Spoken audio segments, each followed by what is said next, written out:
Chers amis,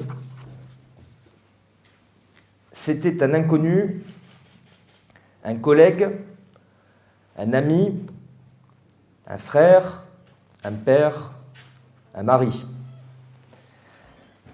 C'est arrivé au lycée, en rentrant à la maison, à la sortie du cinéma, lors d'une soirée entre amis, pendant un séminaire de travail. C'était une menace dans la rue, une humiliation sur les réseaux sociaux, une crise de jalousie infernale, une entreprise de destruction bien rodée, un harcèlement continu au travail, un viol conjugal. Cela s'est passé sournoisement, derrière une porte fermée, sans possibilité de s'échapper. C'était hier, c'est aujourd'hui, et c'est malheureusement demain. Ce sont des témoignages que nous avons toutes et tous entendus dans les médias, au détour d'une conversation, à l'occasion d'une confidence, par l'intermédiaire d'un hashtag. N'ayons pas peur des mots et de ce qu'ils provoquent en nous. Mesdames et messieurs, saviez-vous qu'au moins une femme sur 3 subit une forme de violence au cours de sa vie ? Cela représente plus d'1 milliard de femmes dans le monde. Ce fléau est d'une ampleur encore trop méconnue. Pourtant, les violences faites aux femmes et aux filles ne connaissent pas de frontières géographiques ou culturelles. Elles s'imposent pour près d'un tiers des femmes européennes qui avouent les subir quotidiennement ou les avoir subies depuis l'âge de 15 ans. Si l'on dézoome encore, si le curseur s'arrête sur les données chez nous, en Corse, alors c'est l'effroi. L'homme qui s'exprime devant vous ressent un terrible sentiment de honte quand il reçoit ces chiffres incontestables sur les préjudices et les souffrances physiques, sexuelles, psychologiques infligées à nos sœurs, à nos mères, à nos amis, à celles qui partagent nos vies. L'émotion assumée, la colère contenue, c'est ensuite aux responsables politiques que je suis également de se prononcer.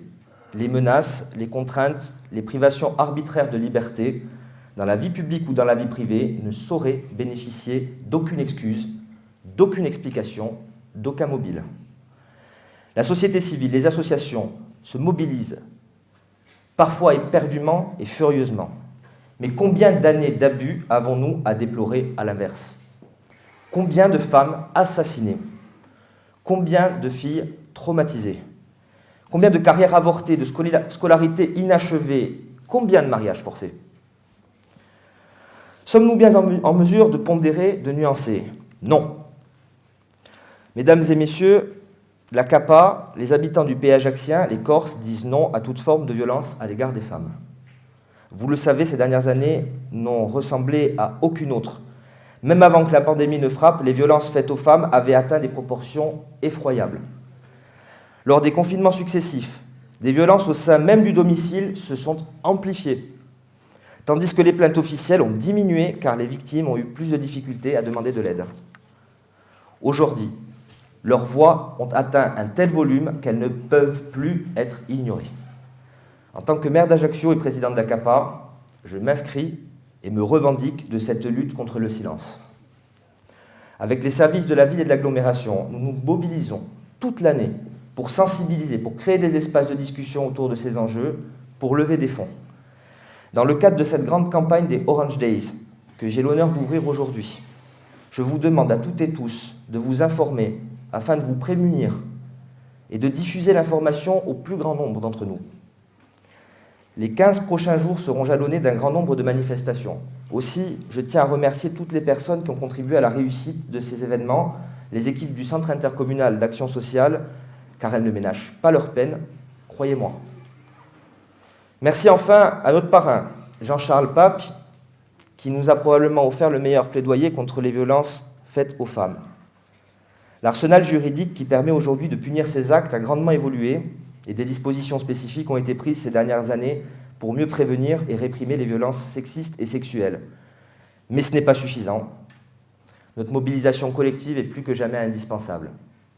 Je suis heureux aujourd'hui d'avoir le monde de l'éducation nationale également qui est à nos côtés.